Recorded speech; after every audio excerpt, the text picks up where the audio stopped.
So remember my video about elite body sculpture? I had a consultation and made a video about it, about the costs and what goes on in the procedure. So that was the third strike. After it hit those 3 strikes, I had made up my mind that I didn't even want to consider it as I had before. Before I was so in the mindset of, yeah, if I got the money, I'm gonna go forth and do it. And ultimately I was like, nah, I can't do that. Like, that's scary. Well, I'm going to get it done, and I'm going to get it done soon. I'm going to share with you the journey throughout this video, and remember that this is a journey video, so there will be more than one. You can see my updates, you can see everything that comes along with it. Fun fact, there's loads of locations now, including London, which I was going to go over and get it done, but long story short, instead I'm going to Beverly Hills. What? So stay tuned to find out everything that you need to know about this procedure, including the costs, the downtime, and what I'm going to be getting up to before and after.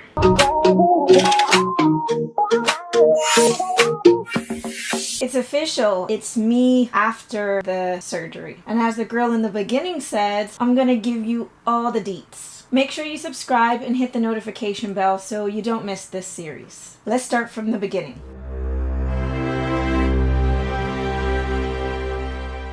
If you already watched one of my previous videos, I talk about why I ultimately decided to go and get a body sculpt, a fat transfer to my breasts. I won't repeat information here, but there are a couple things that I want to say about that initial appointment with my doctor. Once I found out about my tubular breasts and the choices that I had, which were 1, do nothing, it's not dangerous, it's not that asymmetrical, and I've dealt with it all my life already.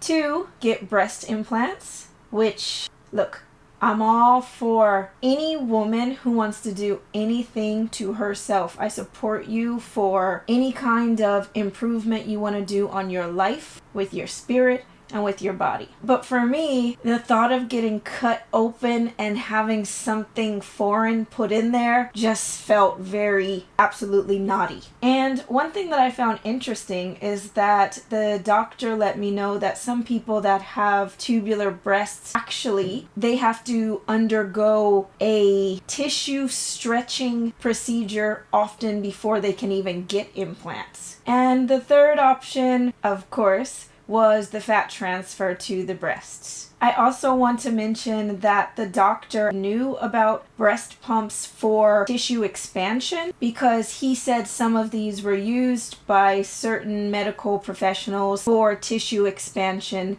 before implants and the like. I was really excited to hear that he knew about these. He didn't mention Nuggleberry by name, but I think he knew exactly what it was when I started to explain that I had been using that for a number of years. He did say the issue with it is that it's tedious, which all of us who use any of the breast pumps for natural breast enhancement know it do take long. So anyway, the doctor has this implanted in my mind, and he recommends some clinics that are here in Ireland. There was only one who doesn't put you to sleep, and the cost was really good. I think altogether it was about 10,000 euro, but something within me just had the calling for an AirSculpt. Even though I decided in 2020 that I wasn't going to get an AirSculpt, I had also decided in 2020 that I wasn't going to get any fat transfer at all. So now that I knew that I wanted the fat transfer, I wanted to go with Elite Body Sculpture because to me they were just really cutting edge, really innovative, and kind of the pioneers for this specific surgery. And that's who I really set my mind on. I looked them up again, and lo and behold, there were many locations, as I explained in the beginning. And London, for those of you who know where I live, is just a stone's throw away. It's about 30 minutes, maybe an hour on a plane from Dublin, Ireland. So I was like, yeah, let's go book in there. So now I'm going to give you a little bit of a comparison between the clinics that I spoke to over the phone and by video conference. I had a consultation actually with those in London first, and the price was steep. Something like 22 or 23,000 pounds. That's Great British pounds, aka sterling, which translates to like something like $30,000, and similar for the amount it is in euros. That was just nuts. They did come down the price a little bit for me, which I really appreciated, but ultimately I did choose to go to America to get it done, and the reasons were it was cheaper in the US. I could get a tiny holiday out of it, or so I thought, and stay with my mama and see all my family. The people in London, actually, I had a really amazing feeling about. They were really lovely, both the doctor that I spoke to and she's not a nurse, but maybe the administrator who worked there. I just got this really warm feeling from the both of them, and I would have loved to get it done there in London. Because the price was better, I did go to California, and the people that I was in contact to from California also gave a warm feeling, but it was different because I only spoke to them on the phone, as opposed to in London we had video conversation, and so you get a little bit of a different vibe. So off I went on a plane.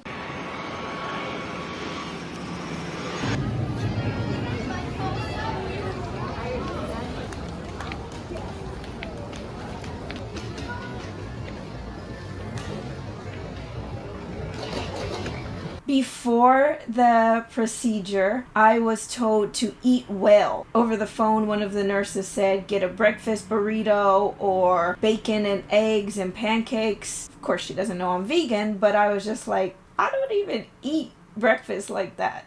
That's a lot. But what I did is I ate extremely well before the days leading up to it, and the day of the surgery I just got this huge pack of raisin bread from Sprouts, and I pretty much ate the entire pack. One thing that the doctor from London told me is that I need to be a stable weight. So he didn't recommend being heavier than I am normally or smaller than I am normally, because it's really important to retain your weight after the surgery. The weeks after it are crucial. But when I shifted and decided to go to California, I sent them my pictures, and one of the things that they said was they were going to have to extract from my stomach and my arms because there was not enough fat in my stomach. So I asked them, what if I put on a little more? Can they just take it from my stomach? I really didn't want anything to come from my arms at all. And they said, you can ask the doctor when you arrive. So really, those weeks leading up to the surgery, I also ate well, and I overate.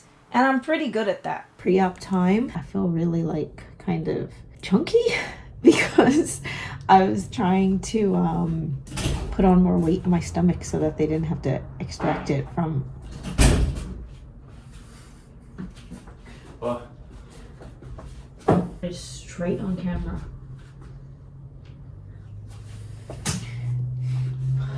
I was hoping to put on extra weight in my stomach so that they wouldn't have to extract it from other areas, but now I am fat in other areas. Here I am just before I'm heading to the appointment. I am excited, and I'm also a little, I guess, calm, even more than excited. I feel very like, okay, yeah, you know, I'm in all black because you're told to wear dark colors so that any kind of leakage won't mess up your clothes. So I do not think I packed well at all. Also, you have to wear a compression garment for like 1-2 weeks, and everything I brought has like little straps or tube top. We'll see how we get on.